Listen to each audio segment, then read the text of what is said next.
Hi guys, welcome to Snake Nook. I'm Vanny and with me I have little Stellar. Welcome to Stellar's conditioning to handling journey. This is part 5.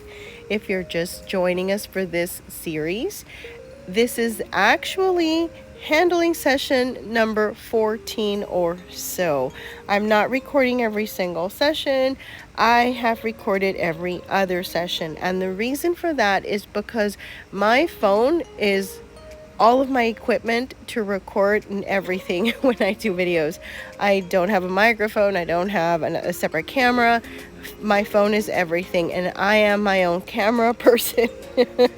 So I've got to manage, when I'm recording the videos, I've got to manage everything that's going on with basically my left hand, and I'm right-handed, and that's what the hand I use to record, so you can imagine. But anyway, now that I got all of that out of the way, yeah, so here we are with Stellar, and I would like to be further along with the conditioning to handling than we currently are, but that's okay. I've decided to take a different approach with him than I did with 2 other snakes that I have conditioned to handling because, well, I thought, what's the rush? They're with me forevermore. So I'm going to try something a little different.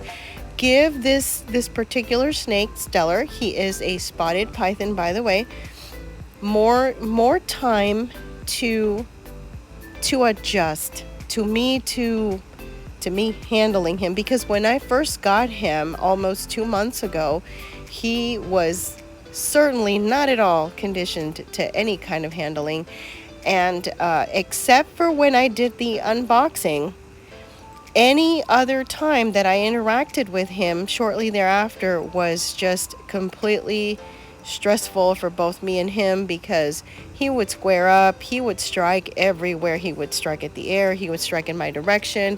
If I moved my hand anywhere near him, for sure he would try to get me. He was really scared.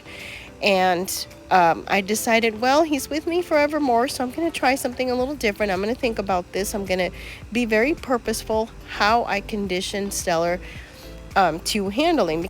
I've conditioned 2 other snakes to handling. Most of my snakes have all been, pretty easy going to work with, but I did have 2 that I've had to work with.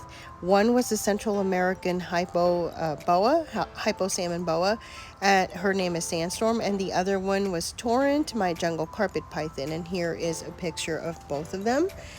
And those were my other 2 snakes that I had to work with. And Stellar is my 3rd one, that is the Mighty Boy, and I'm having to work with him. And I hope you've noticed that I'm waiting for him to do something when he's in the tub, like for him to go about his way, to do something, to have some direction to go in. And once he's on the move, that's when I reach in to hold him, to kind of hold on to him or to redirect him so that he's not looking directly at me when my hand is going to reach out for him. So regarding freedom of movement with a snake that you are conditioning to handling, if you have a snake similar size and age to Stellar, he's about 1 year old, and as you can see, he's a small, long, thin snake. If you have a similar snake to Stellar and you're conditioning that snake to handling, you have to assess the situation. If your snake is overly defensive and overly flighty, you're going to have to be really careful about trusting your snake to just kind of have some freedom of movement, because if your snake happens to bite you and you're startled for a few seconds, you may just end up losing your snake momentarily. And now regarding this current session, this is what I think. Stellar is at the point where he does not strike at the air whenever I move my arm or just because I'm there. He hasn't tried to bite me. He actually comes toward me. I would say he's Stellar the Bold, because if he is in the tub, he will have no problem coming up to me, coming out of the tub and checking me out. Let me tell you something that happened in the previous handling session that I did not record. So I started to trust Stellar because he's been coming up to me. He's been coming, well, when he's in the tub and he's coming out to see, okay, what are you doing? You're here with me. What do you want? That kind of thing. That's like, I feel like he's looking at me that way. And then he'll come up, he'll try to maybe climb on my leg, or he'll try to just really and truly, guys, he reaches out to me like he's long, and he will stretch out to where he's like 2 inches away from me, and he is about to, it doesn't look like he's gonna bite, but he's about to just crawl on me and do his thing. So he was doing that, and I decided to just place my arm next to the tub because he wanted to come in my direction. So I said, okay, fine, let's see what you're gonna do. And I trusted little Stellar. And so he started crawling on my arm. He got on my arm, started doing the little snake concertina movement, and he looked relaxed. He was fine. I wasn't holding him otherwise. Part of his body was still on the tub. About half of him was on my arm. He was moving. I didn't make any moves. He didn't tense up. He didn't do an S shape around the neck area. He did not kind of fixate in one spot on my arm like sometimes they do, and that indicates that they are about to bite. That indicates a bite is coming. None of that. No warning, no body language to tell me he's about to do something. Nothing. So he's doing his little concertina movement right on my arm, and he's been on my arm maybe like 4 or 5 seconds. Let's say about 5 seconds. And then out of nowhere, he just chomps down on my arm. And guys, it looked hilarious. I'm so sorry I did not record that one session, because sometimes I just want to have both of my hands available.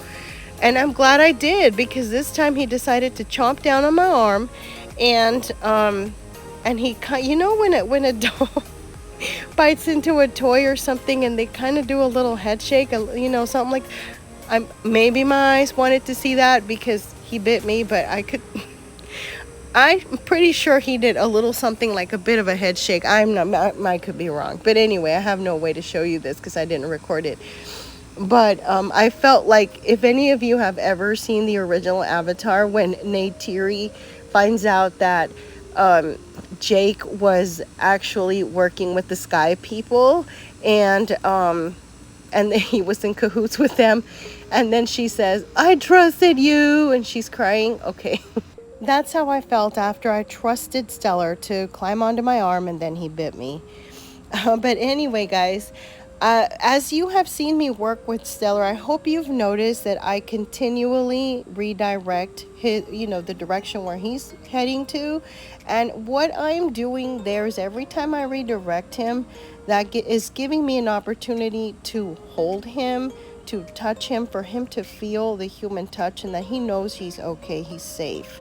Using a tub like the one that I have here just has given Stellar a place to go, something to do while the handling session is going on. So it's kind of like a 2-for-1. I'm holding him, I'm touching him, I'm redirecting him physically with my hands and fingers, so he's getting to know me, but at the same time he has something to do. This is an outing for him as well. Well, thank you guys so much for watching. Y'all have a good one. Bye.